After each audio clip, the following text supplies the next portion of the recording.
All right, back to acids and bases. So most acids and bases that we're going to look at are going to be weak. So that's where we're going to focus our attention in terms of our calculations. We'll learn to calculate values for strong acids and bases as well as weak acids and bases. So first we're going to talk about weak acids and bases and how they are actually in equilibrium. So that's why we're doing this chapter now, is because acid and base problems are usually equilibrium problems. And if we understand equilibrium, then we can understand how to distinguish between the characteristics of an acid and a base in solution. So the vast majority of acids and bases are weak. So remember, we have those strong acids and bases from a previous page that was on page 2, I believe. No, excuse me. It was on the back of page 2, which I guess would be page 4. But we have a few strong acids. Those are HCl, HBr, HI, not HF, HNO3, H2SO4, and HClO4.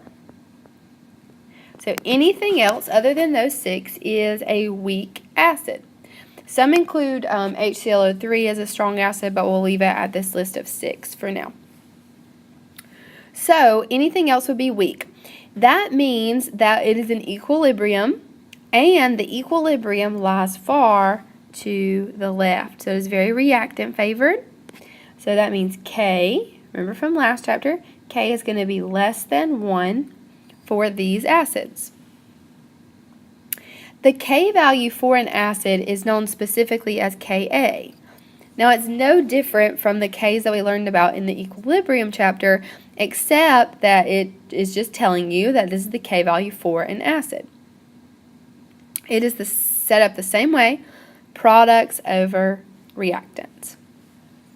When we're looking at weak acids, there's just some common groupings. So if you see these, kind of clue into the fact that it's an acid. If it has a COOH on the end, that's a good indicator that it's an acid.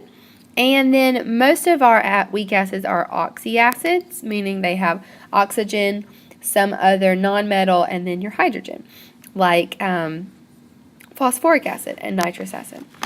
So for weak acid reactions, you're going to have some acid, and we always do this generically, we call an acid HA. It's going to react with water, and then you're going to have an equilibrium. Because it's an acid, it's giving away its hydrogen to water, and water is acting like a base, and then it forms A-.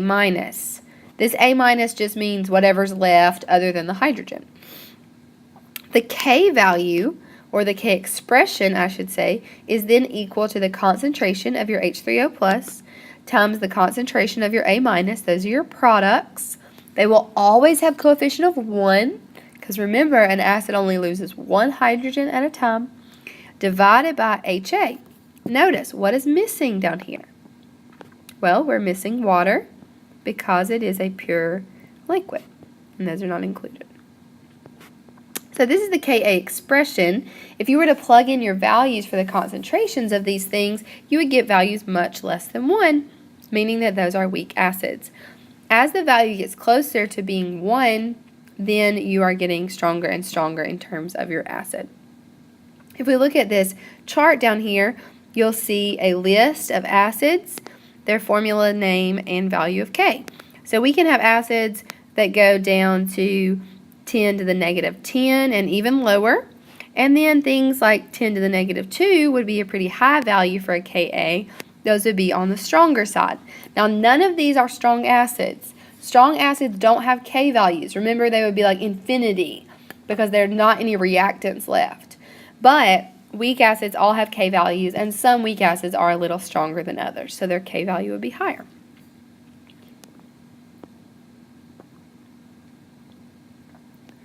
All right, we want to write the Ka expression for acetic acid.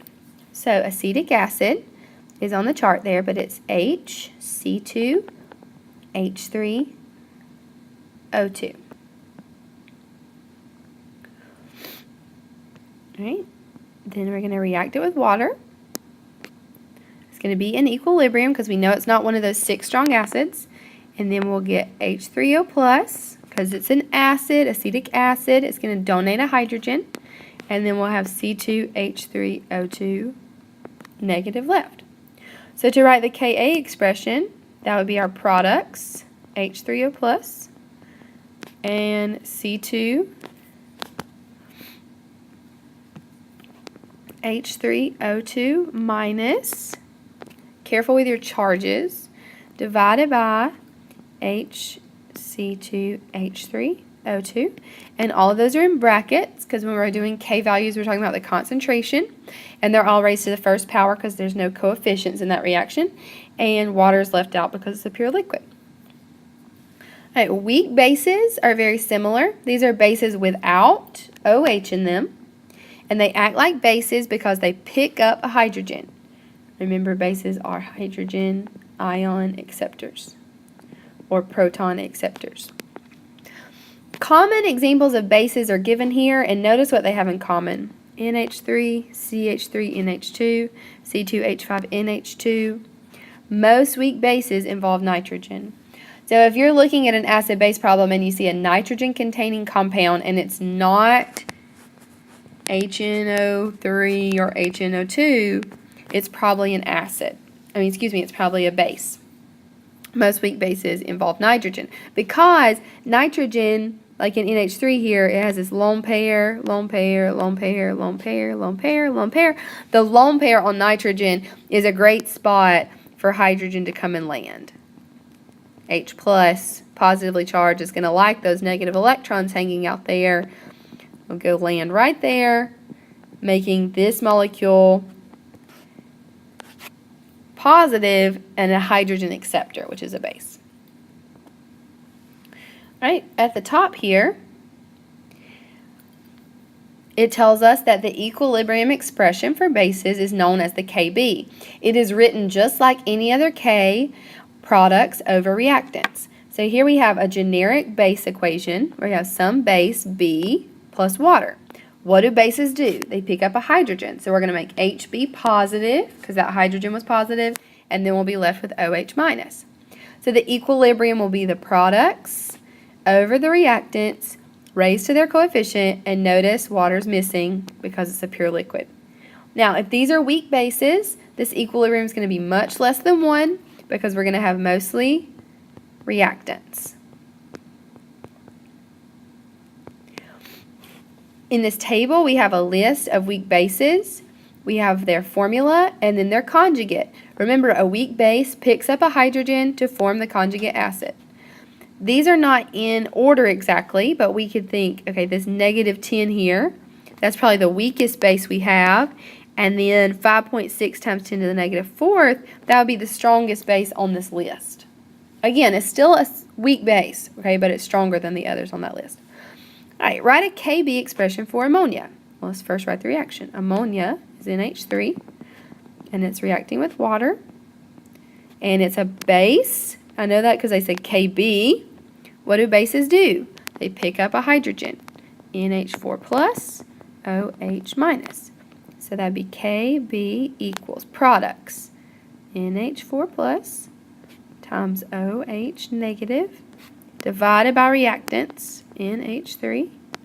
Leave off water because that's a liquid, and no exponents because there's no coefficients.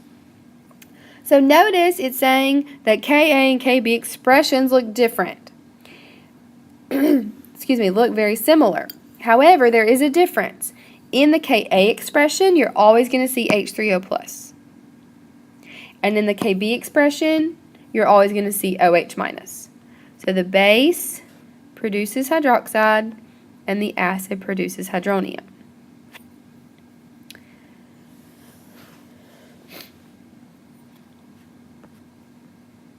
All right, what about relative base strength? So what if we have a list of bases, like you see here, water, F minus, Cl minus, NO2 minus, Cn minus.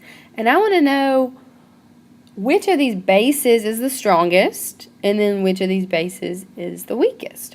It tells me to look at table 14.2. But table 14.2 was the strength of acids. So why would I look at an acid chart from the previous page to figure out the strength of bases? Okay, remember that if the conjugate acid is weak, then the base will be stronger. So I need to look at their conjugates. So what is the conjugate acid of H2O? It would be H3O+. What about F-, HF. About Cl-, HCl. NO2-, HNO2. Cn-, HCN. So go back and look at that table and see if you can put these acids in order from strongest to weakest based on their K values. And then we'll come back together in class and look at the arrangement of the bases.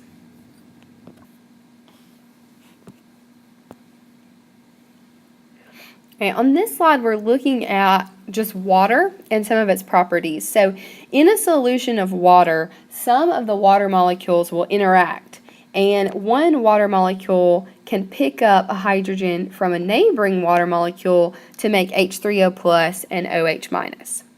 When that happens, there's an equilibrium, and anytime there's an equilibrium, we can write a K expression. So that K expression would be equal to the products, H3O+, times OH- over, and then the reactants are just water, so we wouldn't have anything on the denominator. This equilibrium expression is known as Kw, or as country folks say, Kw. The value of this is known to be 1 times 10 to the negative 14th. So Kw equals H3O+ times OH-, and it's known to be 1 times 10 to the negative 14th, as long as, and they really started emphasizing this on the AP exam, you are at this temperature.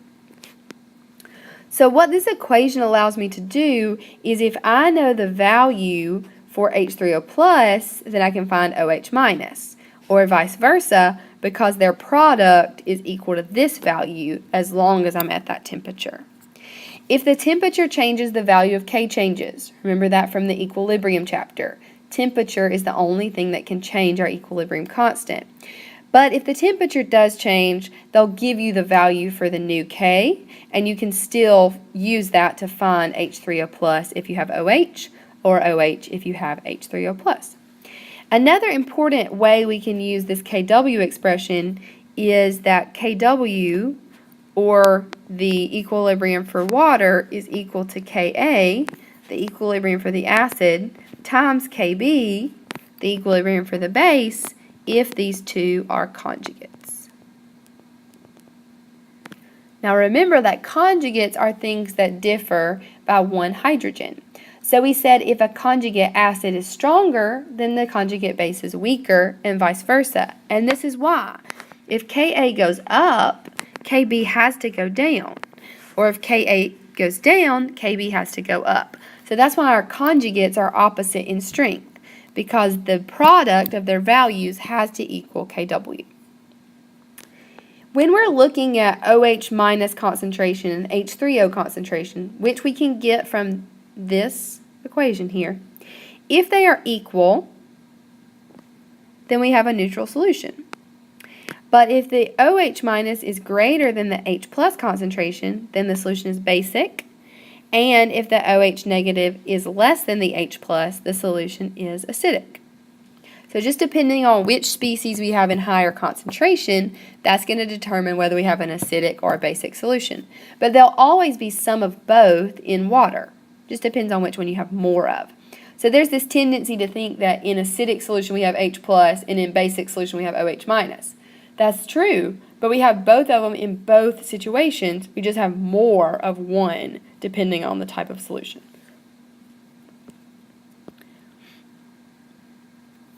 All right, exercise 5. This is a question that they've really been wanting to ask on the AP exam lately, so be sure that you understand this concept. Water auto-ionizes, so it produces H3O+ and OH- on its own, okay, no help needed, and the Kw for that is 1 times 10 to the negative 14th if we're at 25 degrees Celsius. But if the temperature changes, so here we're at 60 degrees Celsius, now the kW is 1 times 10 to the negative 13th. So which is greater, 1 times 10 to the negative 13th or 1 times 10 to the negative 14th?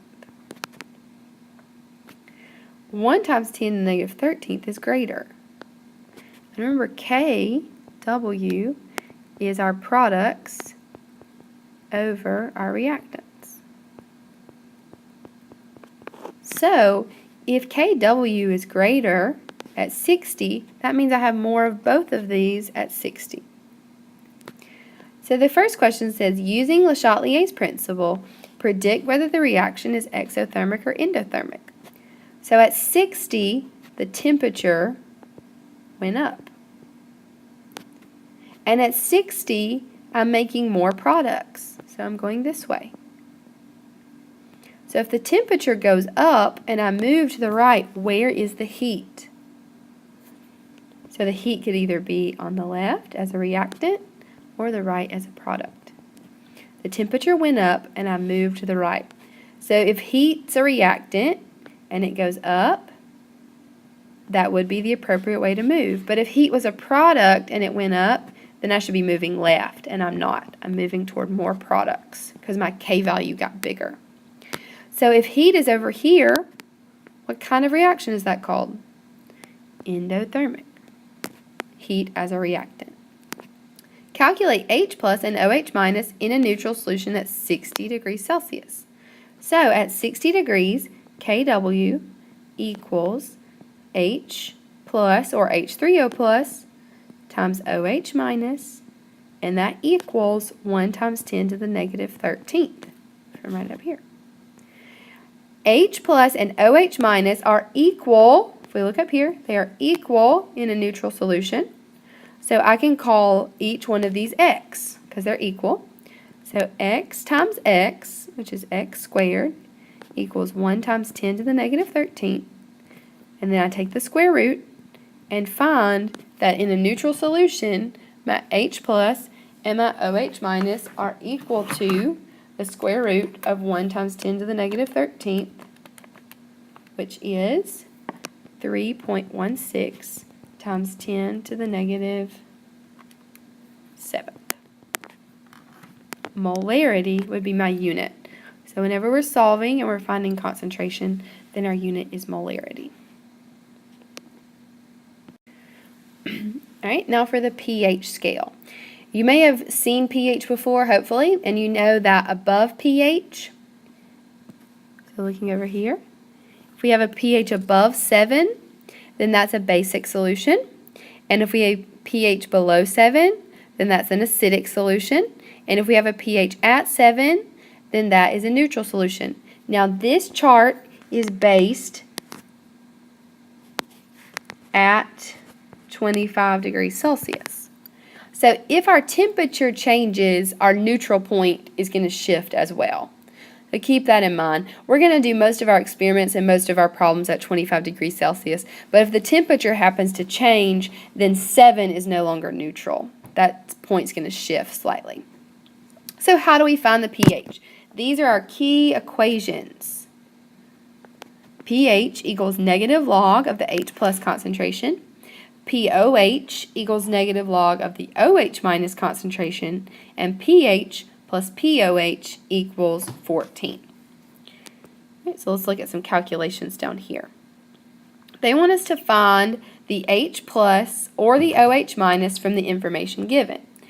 If you have the OH minus, how do you find the H plus? What equation do we have that has H plus and OH minus in it? Well, that's going to be H plus times OH minus equals kW, right? And what is kW if we're at 25 degrees Celsius? 1 times 10 to the negative 14. So in each of these, you can plug in the value that you're given. In this case, we're given the OH, so you can plug it in there and solve for your H plus. If you're given the H plus, like in C, you can solve for the OH minus. Now, how do you find if it's neutral, acidic, or basic from there? Well, if your OH minus is greater than your H plus, it's basic. If they're equal, it's neutral. And if your H plus is greater, it's acidic. So if you'll pause the video and solve those for either H plus or OH minus, whichever one you're missing, and then decide if it's neutral, acidic, or basic. Right, on exercise 7, you're calculating pH and pOH. Look at the information given. So if you're given the OH, well, of course, you want to calculate the pOH. And pOH is equal to negative log of your OH minus concentration. So 1 times 10 to the negative 3. So in your calculator, if you're using my calculators, you type in the number first and then hit the log button and then the negative sign. If you're using one of your calculators, you may type in negative log and then the number and then press equal. Whenever you solve for pOH, we're also looking for pH, and we know that pH plus pOH equals 14. So whenever you find your pOH, you can simply subtract 14 minus pOH to find your pH. B is similar. So on B, you have the H plus concentration, so you wouldn't be finding pOH, you'd be finding pH. Negative log of 1.0. Once you find pH, you could then use this equation to find pOH. Right? For exercise 8, you are given the pH. You are then asked to find the pOH, the H plus, and the OH minus. The pOH, you know you could use this equation to find the pOH if you have the pH. H plus and OH minus, we need to write down equations for these. So H plus, if we want to solve for that and we know the pH, that's equal to 10 raised to the negative pH as its exponent. And OH minus is equal to 10 raised to the negative pOH as the exponent. I'm just doing the inverse of log because pH is negative log of H plus, so I want to solve for H plus, then I need to do 10 raised to the negative pH, so the inverse of that.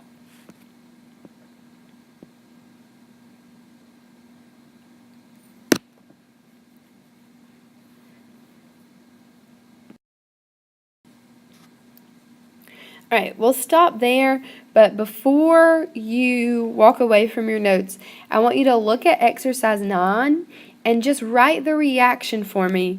What happens when HNO3 and HCl are placed in water? So if you'll write 2 separate reactions for those two, and then we'll come back to exercise 9 together in class.